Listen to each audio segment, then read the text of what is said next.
All right, and we are live for the Steelers Depot live stream here on Monday, August 10th. Let me go ahead and pull up the stream on my phone. Dave, make sure that you have it. If you don't, let me know. And let me get it pulled up. All right, we got 10 people in the chat. Thank you for being here. Again, Dave and I are here for an hour, 7 to 8 p.m. Eastern Time, answering any and all of your Steelers questions. Dave, how you doing? I'm doing good. Let's see what we got. 5 weeks from today, right? Is that what it is? Yeah, Hopefully this 5 weeks football. from today. Well, hopefully, yeah. Yeah. That's where we're at.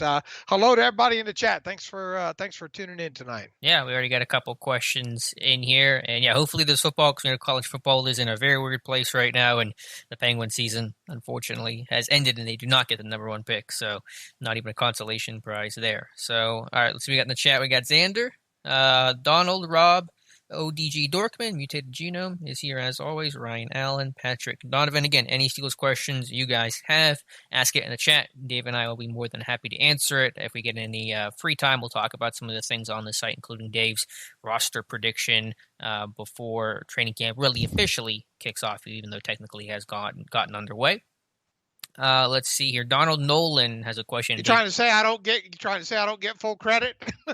No, you get full credit. You get full credit. Okay. You play the long game. You're smart about this stuff. I'm too impatient with posting the roster. Donald Nolan asks, and this is a question you could probably answer better than I might be able to, Dave. Every photo from practice camp with Marcus Allen in it has him standing off to the side, not wearing a jersey. Any insight? I have not paid as much attention to the photo gallery as you have, Dave. Any thoughts there? No, but I tell you, he likes to dance quite a bit, evidently, and no, I haven't gone that deep into it. Here's the thing: if he was injured and not practicing at all, he would have been put on the active PUP list. If there was anything wrong with him. Now, maybe if this has happened since the start, maybe he's got a hamstring pull or something like that. I guess I'd have to go back to day one or whatnot and look at the photos that way. I haven't noticed that, but obviously there's maybe a slight, maybe there's a slight probability he has a muscle pull, soft tissue injury of some sort. But I have not noticed that, so I can't really comment on it. Yeah, I can't either. I know he's always kind of had some lingering stuff in camp. I think his rookie year he missed some time. Even last year missed, I think, a slight bit of time as well. So I'd have to try to compare and contrast. And obviously with us not being there, it's so hard to really glean any insight into what's going on and the protocols and who knows what's happening this year. So it's just going to be tough for us to get that information to you, Donald. I'm sorry. Right, and once again, if he entered camp with an issue or whatever, they would have put him on active PUP. Right. So, if indeed something is wrong with him, then it happened after they started, doing the on the field work. But as far as specifics and whether or not he is dealing with something, obviously don't know.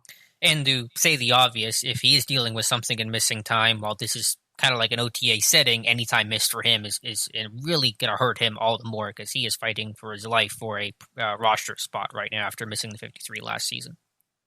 Rob Coe says, "What's up, my dudes?" Hey, Rob. Thank you for being here.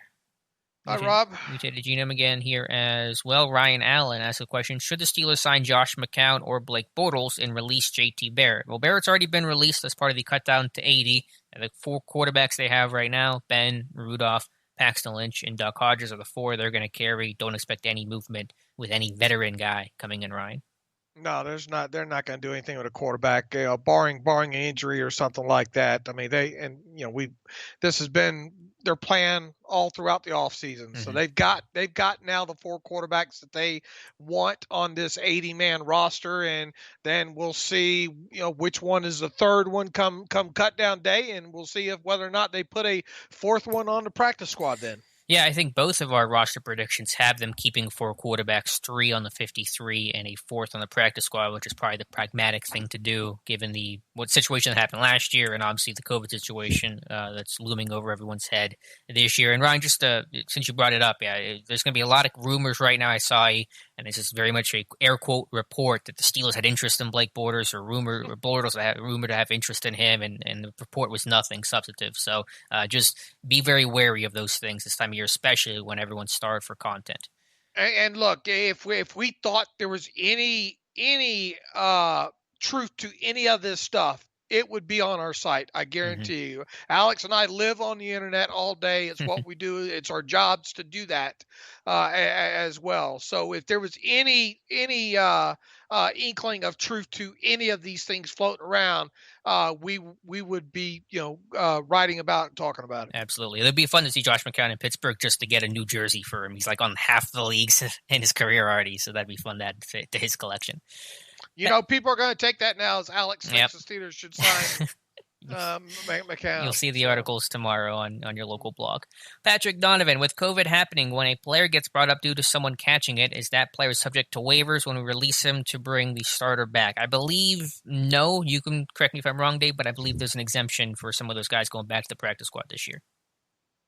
So read that to me again. Patrick's basically asking, like, somebody is put on the COVID list, a starter, for example, and someone from the practice squad gets called up. When they go back to the practice squad, are they subject to waivers? I believe there's an exemption for practice squad guys in that scenario this year. Yeah, for the guys that go up on, isn't that the guys that go up on, to make the 55-man roster? I think it's both. I think that was the initial plan pre-COVID, and I think there also may be some sort of just general COVID exception, but I'm not 100% sure. But you're right. To the rosters, when they go from 53 to 55, the two floaty guys to make it 55, I believe, are exempt from practice squad or from waivers, I should say. Right. It's a little wonky. It's a brave new world for all of us, but I believe it's the gist of it, Patrick. And he says, Right, hello? but even so, you would think past what I'm trying, and I'll have to research a lot. Obviously this is new times and new rules and all like that. But I wouldn't think that just every guy called up, every single guy past. I guess if you did it on the weekend, if it was a turnaround within a certain amount of days of that 55. Then that's fine. But I think if you had to bring a guy up in the middle of a week or something like that, and then try to get him back through waive. At some point, I would think that player would have to clear waivers at some point if it was outside the window of the 55. But I'll have to research that. Once again, we're dealing with such things being thrown at us right now. But I'll look into that. Yeah, we'll get back to you on that one. Patrick, Ben, and John, and Wes, I'll say hello. Hello, guys. Thank you for being here. Again, Dave and I here for an hour to answer any and all of your Steelers questions. Rob Coe says, I'm looking to start a YouTube channel where I talk about the Steelers and film from all 22. Do you have to have permission to use Game Pass material? No, you don't have to have any explicit permission to use Game Pass, is my understanding, Rob. I have not had an issue with it. Patrick Donovan also asks, with no preseason, does Chooks have the advantage to be the right tackle due to him being the one against Rams and Broncos? And will we play merry-go-round with these two the first few games till one proves himself? I think a core four has the advantage, not inherently because there's no preseason, but just because whenever they've needed a right tackle with the games you cited, Patrick, they've gone to a core four. Now, I think this battle's really close. I think it could go either way. Not be surprised if either start. And I have thought the idea maybe they do kind of rotate to some capacity depending on how things go, but there are certainly cons to doing that as well. So I think Chooks just has the advantage just because he's been the next man up when they've needed a right tackle. And other than that, it's kind of hard to really give a lot of insight on how that battle is going to play out. While I'm sure they're declaring it an open competition, I would think it's more Chooks to lose for all the reasons that you stated. Look, they have a little bit more. Have not that it matters. The best guy going to win, is going to get that position there. But obviously have a draft pick invested in him as well too. Now, once they decide who's going to be the week one guy, I don't envision any kind of a rotation there. I would like to think that they would stick with the guy unless he just needs benching and bring the other guy in to take over there. I wouldn't see them kind of rotating snaps during the season personally. Not that they couldn't do it, but I just envision once they deciding on who their week one right tackle is going to be, that's going to be the guy unless he's playing bad. Right. Yeah, I agree with that assessment. I guess the way I should have phrased it is that whoever becomes the right tackle out of the gate week one against the Giants, their job is not necessarily secure, where you could see that change a couple weeks into the season if, like you said, they're not playing up to par. Sure, sure. If you're not playing well, then yeah, but yeah, I would think. I was thinking about that today too. I think deep down inside they would like Chooks to win this job, right? Because yeah, at least you have him under contract, in additional year, and heck, you might need him to even play left tackle Mm-hmm. in 2021. And Banner, is obviously on a 1-year deal and not under contract for 2021 either. So once again, that probably means nothing. The best guy is going to win. The one who they think gives them the best shot at being the best right tackle will win. But I would have to think deep down inside they're hoping Chooks is going to be that guy. Yeah, I think those are all compelling reasons, and I think that while a smaller reason, I think Banner works better as the 6th offensive lineman than a core 4. And how is Banner going to catch a pass if he's the right tackle? So there you go.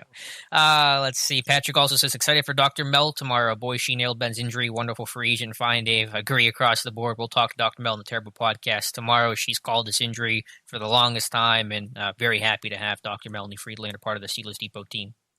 Yeah, and if you have any late questions, once again, we've already got about, I don't know, 5, 6, 7 of them, I think, in the email machine. So if you're listening to this tonight and you want to get a question, hopefully on the podcast on Tuesday for Dr. Mel, send it to theterriblepodcast@gmail.com. Theterriblepodcast@gmail.com. And we will answer those questions tomorrow.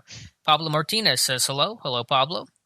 Duck Swagger, I get fans being mad with players' performance, but the personal hate Switzer, Edmonds, Connor, etc. get from Steeler fans has made me really disappointed in the fan base. Sure, unfortunately that exists for every fan base, some more than others, some players more than others. I get it to a degree. Obviously, Dave and I can be very critical of players. That's basically our job here is to critique and be honest with these guys, but I don't understand the sometimes like just overly visceral hate for Ryan Switzer. I will criticize him as honestly and upfront as much as anybody, but some people make him the scapegoat whenever he's like the 37th reasons for why a team lost the game. Like it's not a big a deal as some fans make it out to be. Yeah, look, I mean, I've stated my opinion on him, why I personally don't think he's a fit or really should be on this roster, the 53. But look, he was on my 53 projection this morning because my job is to kind of project what I think the Steelers would do, not what I would do. So that's why he is on the 53 right now. I think he's going to be hard to beat out from one of those spots. And look, I mean, the dude's I obviously don't know him, but I follow him on Instagram and just seems like a great down to earth just a good all around kid, so I mean it's okay to not like him as a player, but to just be flat out mean to him and have hate for him. I've never gotten that. Yeah, I don't get the hate that any player would get other than like some sort of egregious off field issue where, obviously some of that is warranted, but just for not being a great player. But that's Twitter. That's the internet. I mean, that's how it is today. And with Edmonds and Connor, I mean, it same goes for those guys. And if you're a player, you just have to tune it out because that comes with the territory of the profession that you have. Let's see. Donald Nolan says, Battle of the Jersey number 33 is Trey Edmonds and also Curtis Riley. Now, which player wins the Jersey battle and makes roster or practice squad? I know where you're going, Dave. I think we're both in agreement. Curtis Riley has the clear leg up on Trey Edmonds. Yeah, and it's not saying much, as I've stated ever since he was signed. But right now, Curtis Riley is the second best free safety on the Steelers' 80-man roster. Once again, that's not saying a whole hell of a lot. But from where I sit right now, I like his chances of making the 53 a whole heck of a lot more than I do. Edmonds what does Edmonds gives you? He gives you a decent special teams player, and that's where it ends, in my opinion. Just a decent special teams player. Not much of a running back, even though he did have the Steelers' longest run from Colts. From scrimmage last season. I just don't see any path for Trey Edmonds this year unless some injuries happen, and it's going to be extremely tough. And obviously, my opinion on Riley can change moving forward if they go out and were to trade or do something for another backup safety. But from where I sit right now, Alex, I'm sure you agree with me. I think Riley will be the one wearing that 33. I'm with you, and be very cognizant of what Dave's saying here with Riley, the second best free safety on the roster. I saw a Right, commenter today that thought you were saying he was the second best safety period on the roster, and clear right, difference there. Although right. he is kind of like the third best safety, would you put him ahead of Dangerfield in just overall talent? It depends on what you're asking me Yeah, or asking the player to do, I think, because I think just and look, obviously we haven't seen a lot of Dangerfield on the field. Uh, you know, for a just couple going years. by Yeah. that, yeah, just going by that one game, I think it was against the Chiefs. Mm-hmm. Man, I don't mind him. I don't mind him playing in the box so much, you Right. know. Right. But obviously, if you're going to have him in a two deep or for some reason rotate and be a single, a player or two or be in the slot, obviously that's not his specialty. So I guess I would have to quantify that, or have you quantify it and say, okay, you talking about in the box, or you talking about a deep half or a single high look with him. Right. Riley versus Dangerfield is like Troy versus Reed, only a whole lot worse. That's the way I look at it. Duck Swagger, the question bouncing off that point, does Curtis Riley have a serious chance of making the roster? I think Dave and I basically have answered that already, that yes, I think that barring them adding anyone else, he's likely to make the roster because he is the only other viable backup free safety option behind Minkah Fitzpatrick. Dangerfield can play it in the pinch, he's done it before, but Riley is more comfortable and has a better skill set to play there. Until further notice. Until further notice. Let's see. Wes Hickok. Am I reading too much into these interviews with the players, or do they seem hungrier than they've been in a very long time? I mean, I think you're going to get that read on basically every team this time of year. I understand the point. Some of the things that is being said about Ben, some of the things that Ben is saying. Vance McDonald talking about how he sees this fire under Ben that he hasn't seen really ever before, and the chip on the shoulder, the frustration this team has, I'm sure, for missing the playoffs 2 years in a row, all those factors. So I'm sure there certainly is a hunger there, but I really couldn't tell you if it's any more than past years, other than the frustration level maybe being higher, which may manifest itself into some extra hunger and chip on your shoulder. Yeah, I've never been a buyer of he's hungrier this year, he has a bigger chip on his shoulder kind of analysis. Now, I will say that it was interesting to hear David DeCastro kind of describe Ben today and say, kind of a little bit lighter, happier. Look, you miss and he said it in so many words. You miss a year of football like that.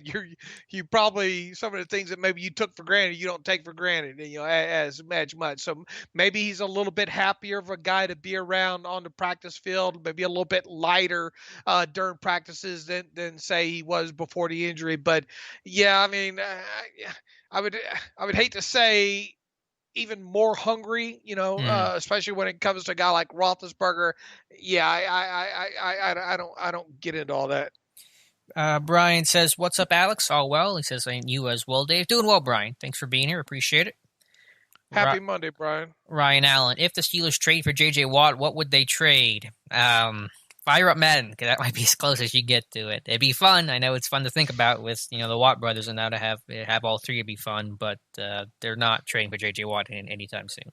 It just can't happen from an economic side. Mm-hmm. I mean, put together whatever package you want, but if you can't afford it from the economic side, then there's no reason to even entertain the thought of it. There you go. Play Dead 0112. In some All-22 I watched, I've seen Sutton rotate to safety, so why can't they do that route and rotate Edmonds down in the dime? We've talked about that before, Play Dead. I think I talked about it in the podcast this past week at some point. That, yeah, that is an option, that if you want to make sure that Vince Williams is not playing 700-plus snaps and you want to play some dime defense, spin Edmonds down, have Sutton play the deep half in some obvious pass situations where he won't be in the box, that is possible. I think that's honestly the best option if you want to remove Vince Williams from some of those packages, because I don't trust, as much as I like him and I'm optimistic about him, I don't trust UG3 to do that, especially out of the gate. So I think that is honestly the best way to go about it. Sutton's already out there in dime. You're just kind of changing the role and the positioning a little bit. Let's see. David O is here in the chat. Thank you so much for being here, David O. Duck Swagger. I'm thinking Switzer and Kane grab the 5-6 spots at receiver, but do you think there's a chance like guys like Blacknall? Duck, you're not going to get me. You try this every week. I value an effort, but you're not going to get me on this. I'm not going to run Burgundy and have a chance for that preseason. I'm not sure these questions are even serious anymore, but I think for all those young guys, Blacknall, Johnson, Darbo, given the loss of an offseason, given the loss of a recognizable training camp and certainly a preseason, I think Switzer has a very good chance to make it. If they keep a 6, I think that 6 will be Deon Kane. Familiarity, I think, is going to rule large Yep. right now, and if we had obviously had a full off season, might have been a little bit different. Heck, I think on this 53, Alex, I went from, didn't I have Blackno on my 53, Mm-hmm. on my first 53? Now I don't even have him on the practice squad, Really? Did you keep any So, receivers on the practice squad? yeah, I kept two of them, Darbo and the other Johnson, Anthony Okay. Johnson. Any I just particular reason for that? I view both those guys as being a little bit more well rounded, I think, and that's really the only reason. Black, no, I think more one trickish, if you will. Mm-hmm. And so, that's the way. And look, I obviously don't have anything to go off of since the last time other than kind of deeper research on these players, right? Because obviously we're not privy to any practices or anything like that. But I think familiarity is going to have play a huge factor in this. And you got familiarity in Switzer, and I guess the big question is do they keep 6 wide receivers or not? And if they do, because of the familiarity with Deion Kane last year, you would have to think he's kind of in the driver's seat for a 6 wide receiver spot. But it's really hard to if you put aside any bias that you might have against Switzer just as a player in performance, it's hard to predict right now him not making this 53-man roster. Now, it's not impossible, but it's just hard. It's very hard to go against that right now. Good year to be a veteran. Good year to be a known face in that facility. That's going to give those guys a leg up given the circumstances. Brian asked, Durham Gray looked to be in great shape entering camp. Think he just doesn't have all the skills yet at all. Dave, what do you think about Durham Gray, a name we don't talk about too much, 7th-round pick out of Maryland last season? I wish we had more tape on him, or I wish I had more tape on him. You know a whole heck of a lot more about him than I do from seeing him at camp, Mm-hmm. So I don't think he's a tackle at the NFL level. I mean, he was able to obviously play that at Maryland. I think, can he be the new Matt Filer? I mean, I'm surprised Matt Filer was the new Matt Filer, really, way back when he was undrafted. I mean, I think Filer it's really a testament to how he's done, how he's progressed as a player since arriving in Pittsburgh. Because this guy was a cast off from the Texans and somebody else. Why did he? No, I think he just came from Houston to Pittsburgh. Okay, I think it's a testament to kind of the work, and that just doesn't. As much as we'd like to think the Steelers are good at developing undrafted and lower round draft picks, I still think Durham Gray has a lot of development to do from the last I've seen him on tape, which, a little bit in the preseason, I think last year, and that was it. So, I mean, I guess what I'm saying is I don't have much more of a different opinion than I did about a year ago when, he last played. Certainly a guy we would be taking a close look at if we had the opportunity to see him this year. You're right, Dave. He's a guard. The Steelers basically said as much as soon as they drafted him.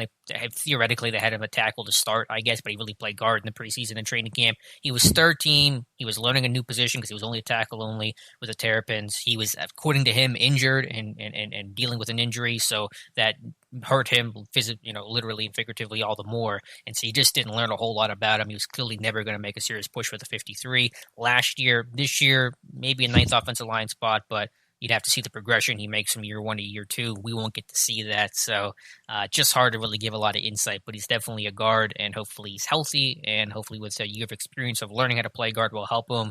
Is that enough to get on the 53? I don't think so. Maybe he bounces on and off the roster. As we mentioned earlier, the roster expanding from 53 to 55. We'll see what happens. Rob Coe, think there was any chance we end up with a trade for Marcus May or maybe even a nose tackle before opening day? Possible for May. I would welcome it. Nose tackle, I think, is less likely. I think they're going to roll with the 6 defensive linemen that they have to make the 53. Colbert is always one to make an August trade. They're very late, usually around August 20th to August 25th is kind of his window, and injuries and illness could dictate those things. So we'll see what happens. Can't discount it with Colbert. He's been very aggressive, but just kind of throwing darts to try to give you a particular on what may happen. Barring an injury now, when it comes to like a nose tackle, I think I think they trust Alu there, and as much as people, Daniel McCullers is the Ryan Switzer of the defense, I Yep. guess, right? But even so, it's hard to imagine right now him not making this 53 as a sixth defensive lineman there. Now, as far as the whole, possibly adding another safety. Alex and I have entertained the thought of Marcus May for quite a while. There's not many other names out there that would really even fit, kind of being that guy. Now, once again, it goes back to, would a 6th-round draft pick be enough value from the Jets to trade that? Could they get better from another team? Because look, I would think that the Steelers wouldn't be the only team interested in Marcus May for a potential 6th-round draft pick. All right, and I was thinking about this earlier today. Hey, Le'Veon Bell could use a familiar face over there, right? What are we cooking up here, Dave? How about sending Jalen Samuels and a 6th-round draft pick for Marcus May? I like it. I could see that, yeah. Because what's the depth chart running back wise in New York? You got Bell. Is Ty Montgomery still there? I think, maybe. But they could use a versatile kind of Bell, like really, really, really poor man's version of Le'Veon Bell and Jalen Samuels. And if Bell ever went down, yeah, I like that idea. So that's how you could, and don't they have? Didn't they get the old man Frank Gore over there? Oh yeah, he's still around. Yeah, I could see that. So I think they're running back.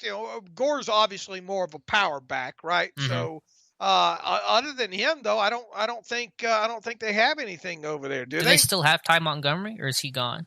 Because I do not know. Isn't he gone or no? I'm not. I honestly don't know. I mean, if he is gone, though, I mean, and kind of again a similar sense, Montgomery was a former wide receiver who became a running back, kind of like that versatility side of things. Obviously, he didn't play a whole lot behind Le'Veon Bell, who was the guy. But yeah, I could see that because I agree. I mean, I think that there could be teams that would want to trade a 5th and could trade a 5th for Marcus May. The Steelers don't have a 5th because they traded that away in the Chris Worley deal. And for me, I would not give up a 4th. That's just too rich, especially knowing that I'm going to have to rely on the draft to replace all the guys I'm losing because free agency won't be an option. I'll be able to resign all the pending free agents that this team has coming. So a 4th is just going to be too rich for me. So if you could do a 6th and something else like Jalen Samuels, I'm all for that. Here are their running backs, the Jets running backs under contract. Obviously, Le'Veon Bell, Josh Adams, okay. 3rd-year guy out of Notre Dame, Kenneth Dixon, Frank Gore, LaMichael Perrine out of Florida, a rookie. And that is it. So they could use. I mean, they could use a guy, like Jalen Samuels, and that's the only way I was thinking about this. Like I said early this morning, because somebody I think brought up his name on Twitter or something like that, Marcus May, and once again, I think there would be several teams interested in Marcus May for a 6th. So you'd have to spice up that deal somehow. And the only way I could see spicing it up and especially since the Steelers signed Wendell Smallwood, would be maybe give him Jalen Samuels, who's still on his rookie contract, plus the 6th-round draft pick for Marcus May. That's the only way reasonable I could come up with the Steelers acquiring Marcus May. Yeah, I like that idea a whole lot. So good call there, Dave. We'll see if it happens. And hey, if Gerald Hawkins can have trade value, then Jalen Samuels can have trade value. And Hawkins, he's got picked up by the Texans today. So good for him. We'll see how long that lasts. Yeah, who's going to last longer, J.J. Wilcox or Gerald Hawkins? Don't answer that. Donald Nolan, did you see the camp highlights with Ben throwing deep end zone pass to Switzer? Switzer makes over-the-head catch with hands and drags to toes. He will be better if they can sneak him out deeper. I will give Switzer this credit, is that I do wish they kind of used him more like a receiver. He's basically been used like a running back his vast majority of his Steelers career, and you have seen him make some plays downfield when given the very few opportunities. So point taken there, Donald, though I don't think that's going to warm him up to Steelers Nation overall. You know what they're going to do? They're going to run that. They're going to run that slot corner, that slot corner route there in first trip inside the red zone that they get against the Giants. They're going to run that to Ryan Switzer. You're mapping out this whole week 1. I'm going to watch week 1. It's a first play of the game, a deep ball to James Washington, right sideline, 66 yards, right? 66 yards. Right? Still have to get to the 34. That's still the least plausible part of that scenario. And Switzer. So I think we don't. You don't have to stay up for Monday Night Football because Dave's already telling you what's going to happen. I would just in case, but I think I got it covered. On the there. off chance you don't get that right.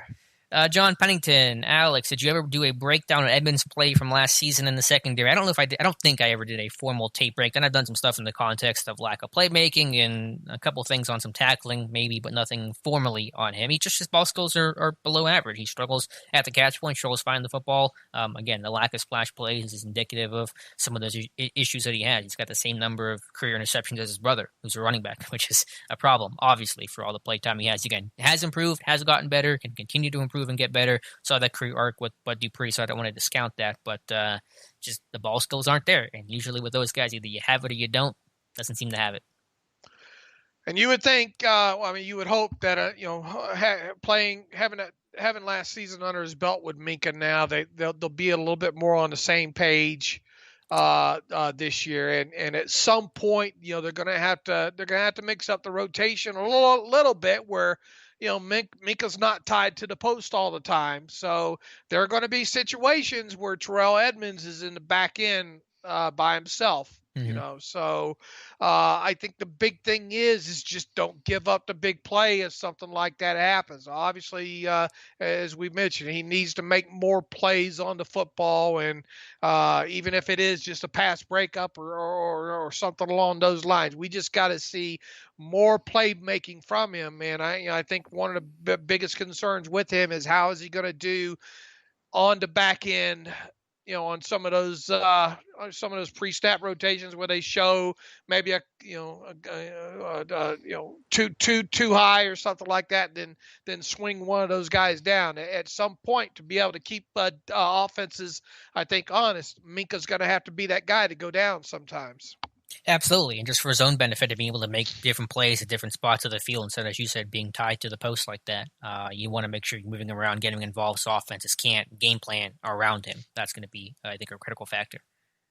Again, we are here for another half hour, Dave and I, answering any and all of your Steelers questions. Donald Nolan has another. I think regardless of how he plays, it's going to be tough for him. He's really going to have a good year to warrant them picking up his fifth-year option. So that's going to entail him making quite a few plays on the football. We'll get a good sense of what the Steelers really, really think about Terrell Edmonds after the season, because they'll have to, shortly after the draft time, make a decision on whether or not to pick up his fifth-year option. You would think if they had to make that decision right now, they would not do it. This is a big season, even though it's not a contract year for him. It kind of sort of is, because this season determines whether or not the Steelers pick up his fifth-year option after the season. Absolutely. Donald Nolan, another Jersey battle, number 49, James Lockhart or Dax Raymond. Who wins? Two guys who've never taken a snap in a Steelers uniform. Lockhart, undrafted free agent outside linebacker from Baylor. Raymond, I think, second year tight end from Utah State. I think you had Raymond. I think you could see both those guys on the practice squad. You had both on there. Yeah, I do have both of them on there. And look, neither one are overly dynamic. Raymond has some okay stuff on his tape, but not a lot of downfield stuff, and that's the big thing for him really to I think stick out during this training camp. It's going to have to be as a blocker first and foremost, and with the Baylor product.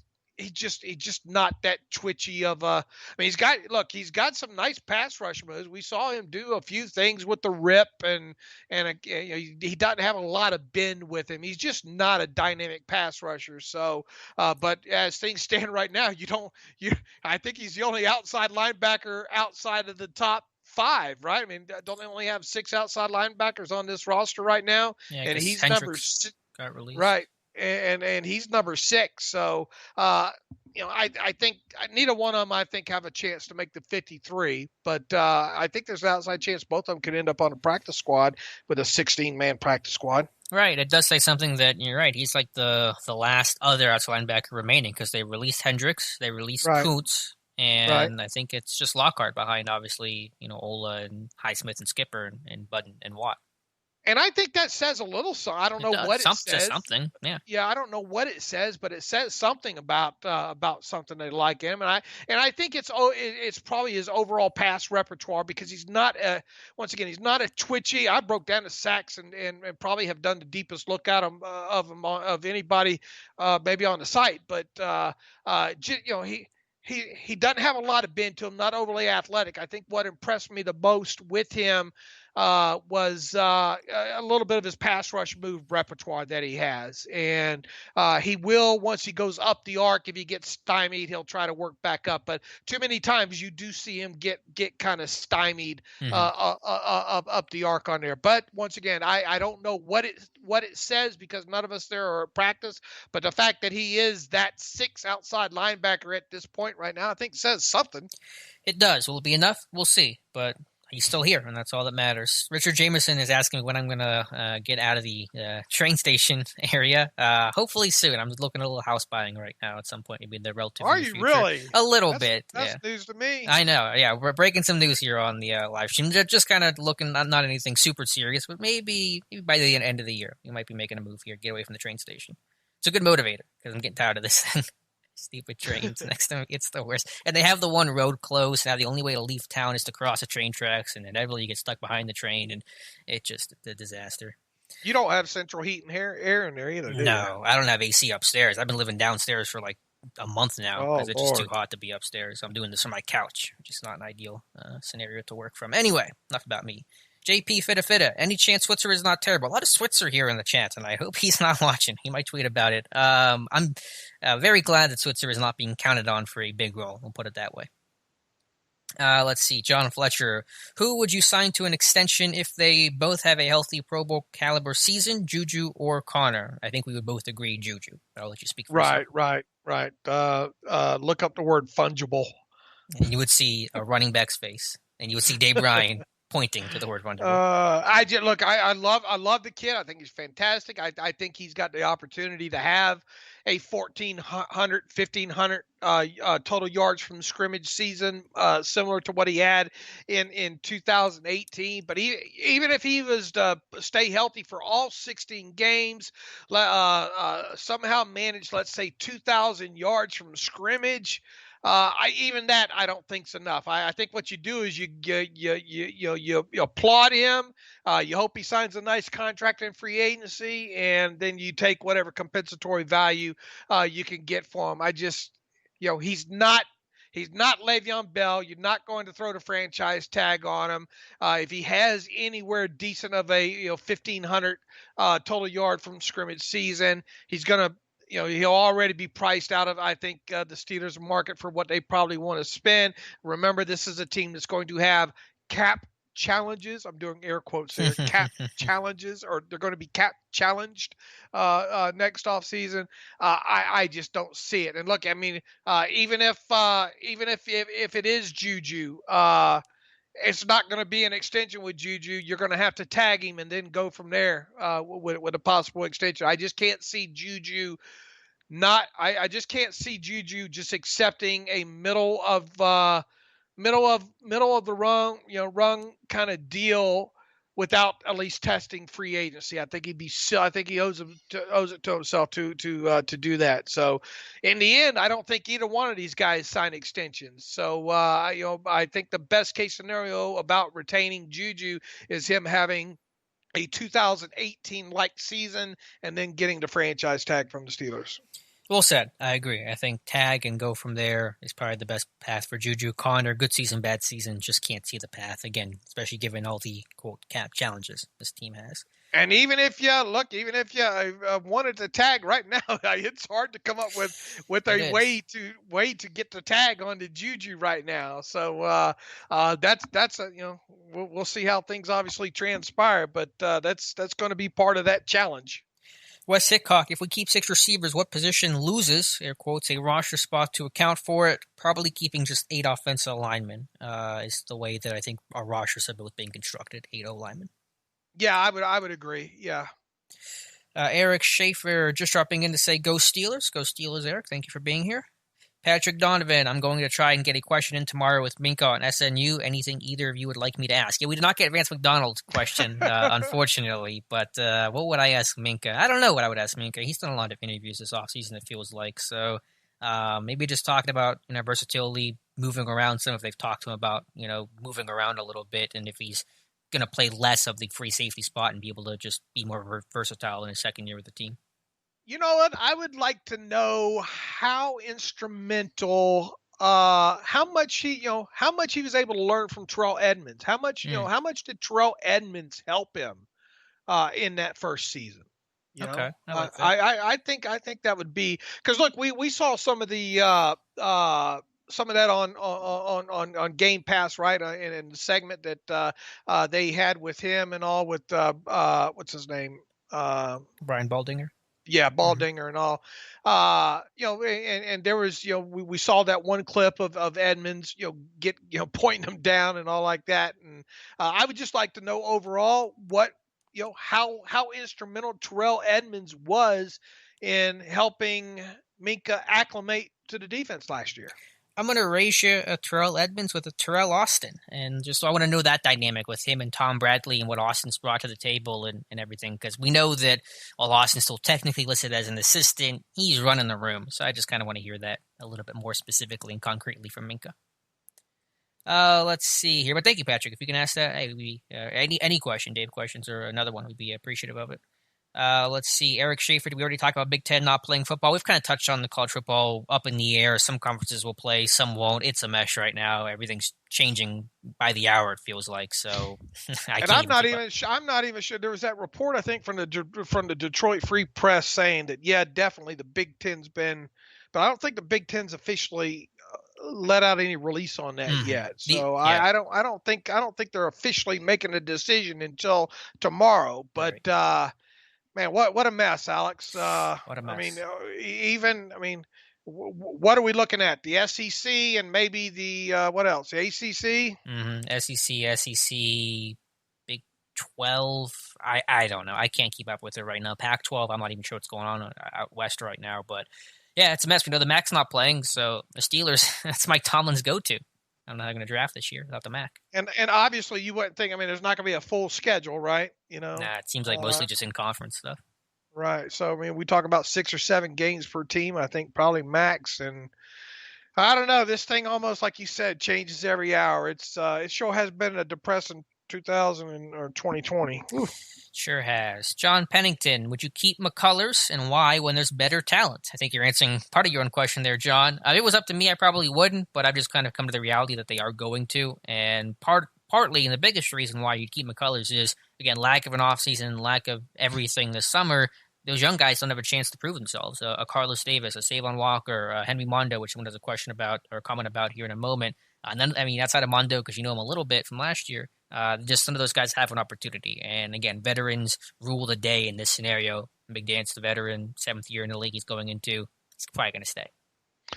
Familiarity. Yep. That's what it comes down to. So listen, I get the gripes with McCullers. I'm right there with you. He has improved the last 2 years. Carl Dunbar's been the best thing for Big Dan. I've given him high praise in training camps. I want to be very clear about that. I think I've been very fair to Big Dan, but I'd be okay with moving on from him. Doubt they do.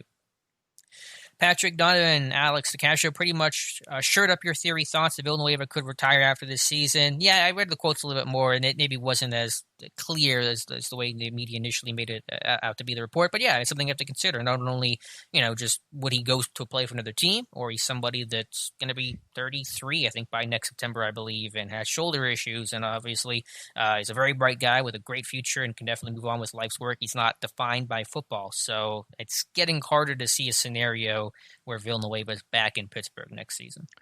What's he got? One young kid, I think, right? I'm not sure on the family situation. I believe you know. But he's got probably, he comes off as a guy that's probably been pretty good with his money. I know he's got the USAA commercials, probably got a little bit of something coming in from there. I bet he's been good. He probably got military checks coming in on top of it. He's got an MBA, right? From Carnegie Mellon, great school, business. So, look, Does he really want to play outside of Pittsburgh and sign another 3 or 4 year deal? I kind of doubt it unless they blew his socks off, blew his doors off, money wise. And I think what you said was a key point there. I don't think football defines him.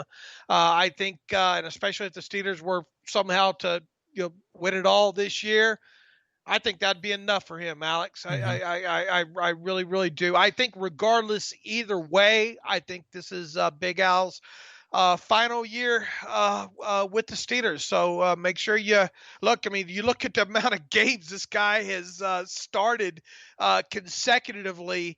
You go back in time when it comes to Steelers. This is the Steelers, like it or not, this is the Steelers' best left tackle since at least Marvell Smith. And I had to go back and watch some Marvell Smith tape. Marvell Smith was obviously good in his era and all. If Alejandro Villanueva was a little bit better run blocker, I think it'd be slam dunk maybe Villanueva. But that kind of puts Marvell in the picture there. But definitely, I think the Steelers' best starting left tackle since Marvell Smith. And how many? Marvell Smith didn't play that long, did he? Well, he had those back issues that ended his career. Yeah, he was like a better player, but he just had the back issues that ended his career. And it says something for a guy that size, of Villanueva's size, which is kind of unnatural, right? Mm-hmm.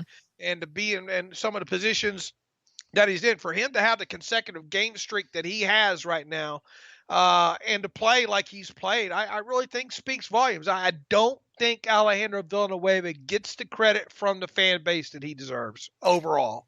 Yeah, I agree. Obviously, he's had a tough matchups with Myles Garrett, but Myles Garrett gives basically every tackle in football a lot of fits. But with Villanueva, that shoulder bugs him every year in training camp. He's just always got that thing wrapped. It's always becoming, I think, more and more of a problem with him. So whether that's he's got a bigger contract somewhere else because he deserves it, and he does, or whether he just wants to walk away, I think those scenarios are more likely than him coming back on a new deal next year with Pittsburgh. Let's see. Patrick Donovan, a player I haven't heard mentioned is Henry Mondo. Does he play or could he play nose? I have to go back at my notes to see if he played any nose in preseason or in training camp last year. Maybe a little bit. He's more of an N3 tech type guy. A guy that I kind of keep forgetting about that I shouldn't, because he did look legitimately, promising last season and got some quality reps. So good chance he's back around the practice squad. Nice little spin he has. I think one of the things that stuck out to me about preseason last year, and yet another reason why it's sad that we don't have preseason to watch some of the guys like this. But I think they like him enough that he's going to make the practice squad. Alex, I would consider him. Him and Carlos Davis, I think, are slam dunks to be the two defensive linemen on the practice squad. So we'll see. Especially now that Coatney's been released, kind of clears that up a little bit. And Mondo's got some hands. He made a diving catch on a fake field goal in camp last year. So dude's a good athlete. All right, Verdon Barzy, what's up, guys? Listen all the time. Only comment when needed. Thank you for being here, Verdon. We know Ben is the one guy we cannot lose on offense, but on defense, who would that be? Minka, Bush, Watt? I'm going to go. It's close. I'm going to go Minka just because, again, the drop-off to the next guy and how hard that is. If you lose Watt, obviously it's a big loss, but you can kind of hide some of that stuff schematically, ability to create and generate pressure. It's hard to schematically hide your free safety like that. So losing Minka without great depth options behind him, at least you have Riley, but still, big drop-off. Minka would be the biggest loss. That's tough. I was going to say either him or Devin Bush, having a guy in the middle, because having an inside linebacker that can play every down and cover the ground that he does. We saw what happened when the team lost Ryan Shazier a couple years ago, 2/3 of the way through the season. Right, it became a totally different defense. Right. Well, they also tried to plug that by signing Sean Spence and moving Arthur Roach to inside linebacker. Both terrible ideas. Right. Instead of putting Fort in there. Yeah, I never will understand that one. But and it would have been it would at least been interesting to see how Fort would have been able to ride that out the rest of the way. But anyway, I would choose Minka or Bush. Let's see here, Mr. ABS and Wes Sickox says Ty Montgomery plays for the Saints. So thank you, Wes, for giving that information. Mr. ABS, coincidental that May picked off Duck Hodges' corner end zone pass to Samuels. Good point. Maybe see a swap there. All right, let's see. What was that? He was talking about it. The Marcus May picked off Oh, Duck Hodges on yeah. a pass intended for Jalen Samuels, referencing That your was just a bad decision too. yeah, a lot of those bad decisions. But your reference to the omen of maybe Samuels and a hypothetical trade Hey, back to the there you Jets. go. Yeah, Yep, there you there's a go. link there. Yep. Let's see. Big Switzer debate here with you guys. Andresa, I'm probably saying that incorrectly. I apologize. Hey, from Montreal. Thank you for being supporting us from up north. Have you ever considered affiliating with a Steelers organization? You'd get more in-depth access to position coaches and front office upper management. Don't know if they like us too much, Dave. No, they don't. None of them guys like us too much. Look, at one time they played the podcast, on when Steelers Nation Radio was just starting out, and they needed stuff to fill the air with, right? Mm-hmm. So look, I'm thankful for that, but as a whole, because we work so hard. To be honest with you, and that's what it is. We outwork everybody else, and that's caused some dissent, if you will, not only from the organization, but people that cover the team as well. Look, I'm fine with those guys all being microphone holders. We'll continue doing what we do. Yeah, and honestly, that's classic Dave being cocky. I know, but well, look, we're very confident. I've got we've got a great team. I don't know how else to describe it. We got a lot of great guys producing content on this site, and I'm proud of them. we do, and I am as well. But I would also say getting too close with the organization, because obviously, like the guys that work for the team website, they can only say so much negative about the team, and not say a whole lot negative about the team, and that does not jive with our honest and fair assessment of things. So you don't want to get too close either, because it can muddy your evaluation, your opinions. To be honest, Right. And I know some probably have to, you know. Having to be in the locker rooms and be around those guys, even though I wouldn't have any problem writing one thing and walking in and talking to a player about it, if you can't. But I know a lot of them don't have the backbone to be able to do that, and some think that it will hinder them getting future interviews and all. But let's face it, how much breaking news is there nowadays, especially in locker room settings? You know. Right.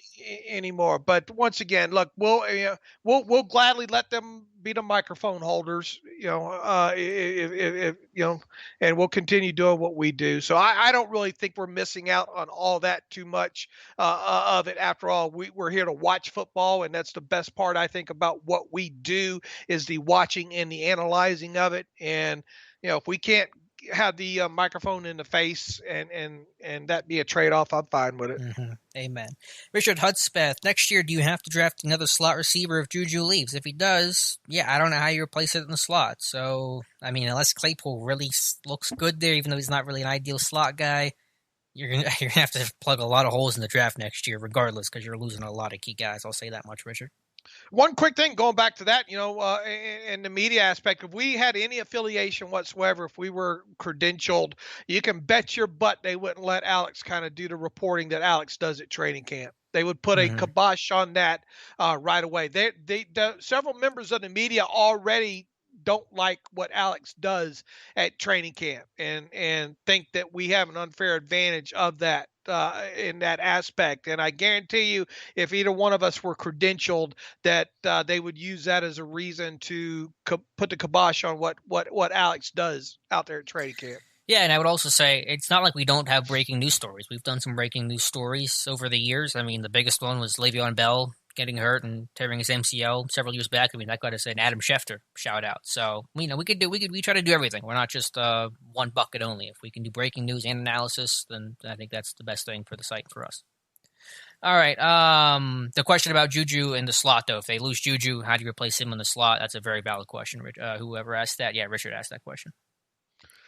Replacing Juju in the slot. Yeah, that's going to be tough. I mean, obviously Claypool has done some of it. Yeah, a little bit, and enough to do that every down. Obviously, we have to see how this season goes, but that is a very valid point, Richard. Let me get through a couple more questions here before we have to end the live stream. Again, thank you so much for everybody being here. Over 50 strong here in the chat today. Randall asks, hey, how often do you think Cam Sutton will be used at safety this year? Edmonds can shift down to sub-package linebacker, maybe. Yeah, we talked about that a little bit earlier in the live stream, Randall, that I think that is an option to curtail a bit of Vince Williams snaps and to use whenever you use dime to have Edmonds slide down and have Sutton play the deep path. I think I'm open to that. They've done a little bit of that already, so not completely brand new, and I think that's a good way to look at it. Richard Hudspeth, are we overlooking Spillane? His socials have been crazy with diet and workouts. I admit I have not followed Robert Spillane on social media, but I think he was an insanely good special teams player last year, replacing UG3 when he went down with that back injury and had like 10 tackles in whatever that was, 8 games, 6 games, whatever the number was. So he'll be back as that core special teams player and a very good one at that, Richard. 4-core stud. Yep. And it's been very valuable to have because they lost. There's continuity on offense and defense, but special teams they lost a lot of guys. Nix, Metakevich, Chicolo. A lot of guys are gone, and you won't have the opportunity to rep it in preseason and in training camp. You don't get to rep special teams like that. It's very hard to replicate that. So good to have a guy like Spillane coming back.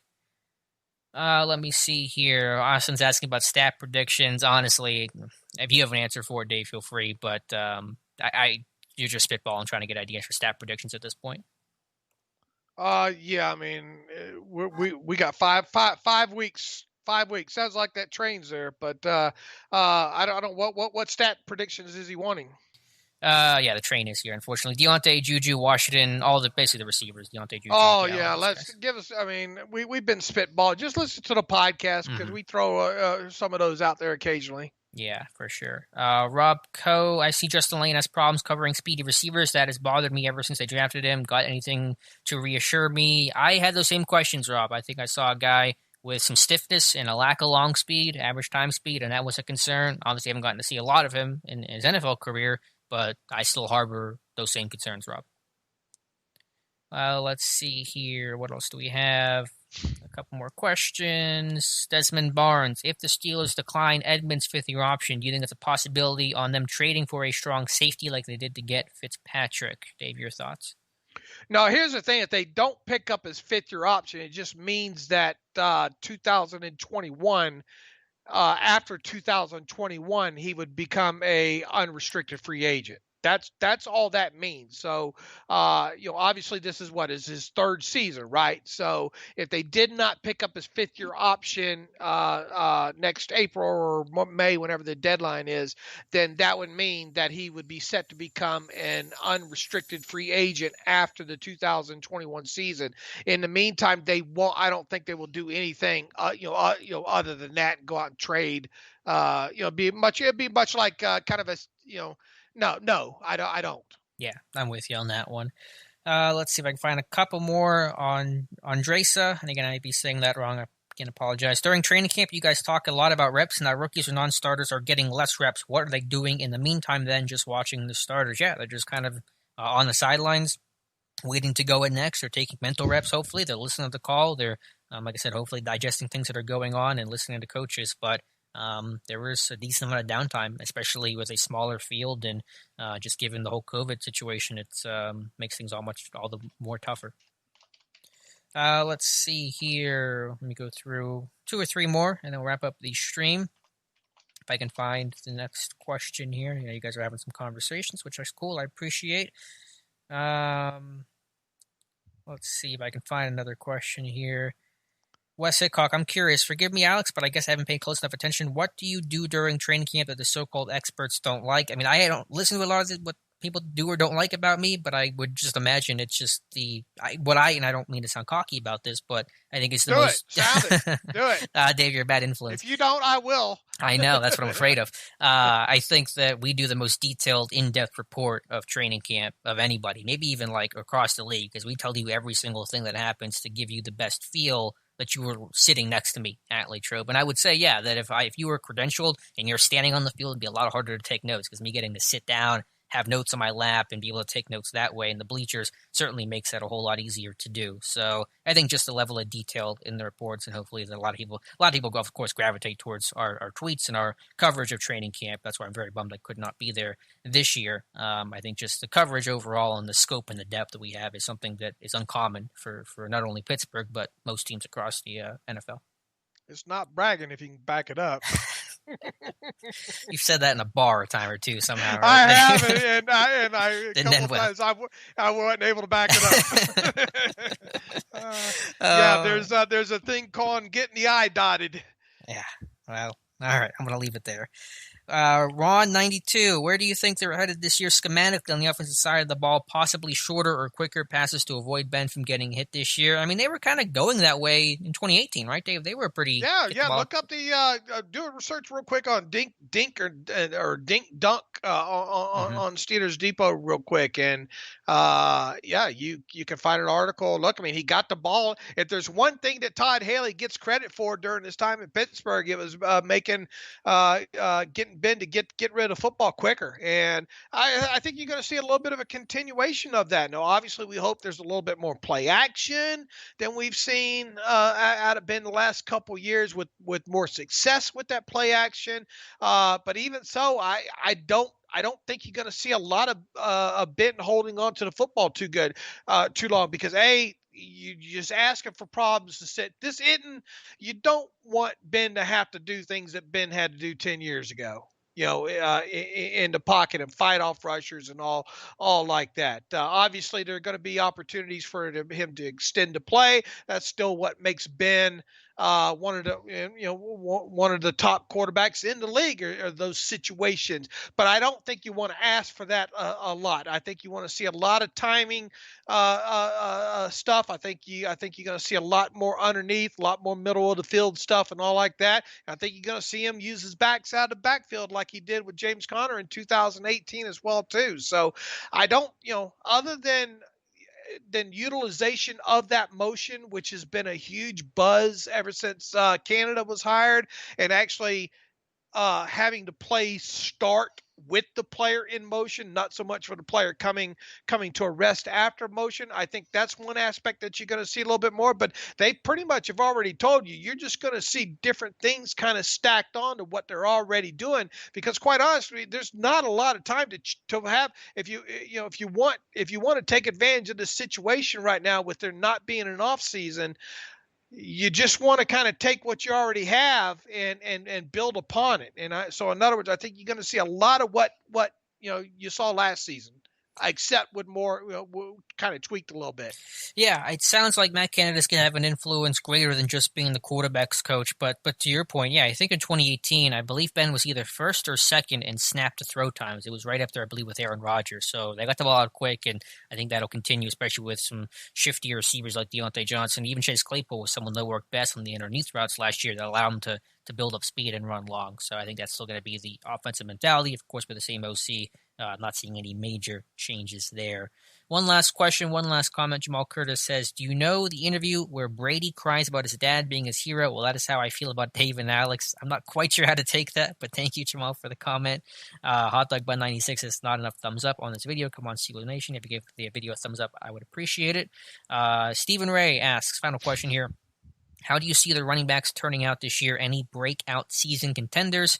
When it comes to breakout, it is dependent on James Conner's health. If he plays 14 games, really won't have an opportunity for someone to break out. But I am high on Benny Snell. I think we've both very much warmed up to Anthony McFarland, and I do think the running back depth for this team is actually pretty good. Any thoughts there, Dave, with the running back? Yeah, situation? I don't think that. I'll tell you what. I don't think they have the worst running back depth chart in the NFL. I think it's somewhere probably around 19 or 20. Right? I think that's fair. Bottom third of the league until they prove otherwise. But and look, obviously James Conner needs to stay healthy. It'd be nice to have Snell come in and spell him every once in a while as the power back there. And then how much can they get Anthony McFarland used in this offense?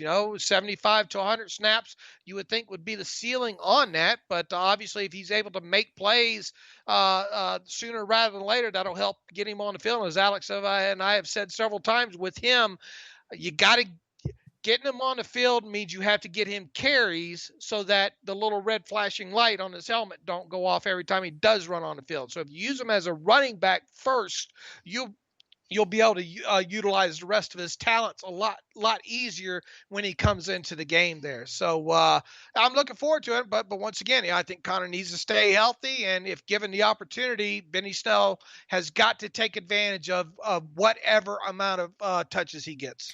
Agreed. And as Matt Canada said, the team expects a niche role. He expects at least a niche role for McFarland. So hopefully that can be where he starts and grow from there if the door opens, which it probably will at some point during the season. So that's going to do it for Dave and I. We will be back next Monday at 7 p.m. Eastern Time. Thank you guys for being in the chat, asking so many great questions. Dave, as always, thanks for being here. Yeah, we'll talk about my 53-man roster prediction on the podcast on Tuesday. We'll have Dr. Mel on answering questions. Should be a good show overall. Appreciate everybody joining us, and make sure you tell your friends and like this thing or thumbs up or whatever you're supposed to do with these things on YouTube. Yeah, and be sure to follow Dave over on Steelers Depot on Twitter. Be sure to follow our Facebook page on Steelers Depot. We've gotten a couple good number of increases in likes on the Facebook page lately, so appreciate you guys checking out the page on there to stay tuned to everything Steelers Depot related. All right, we will be back in a week, next Monday. Thank you guys for being here, and we'll talk to you soon.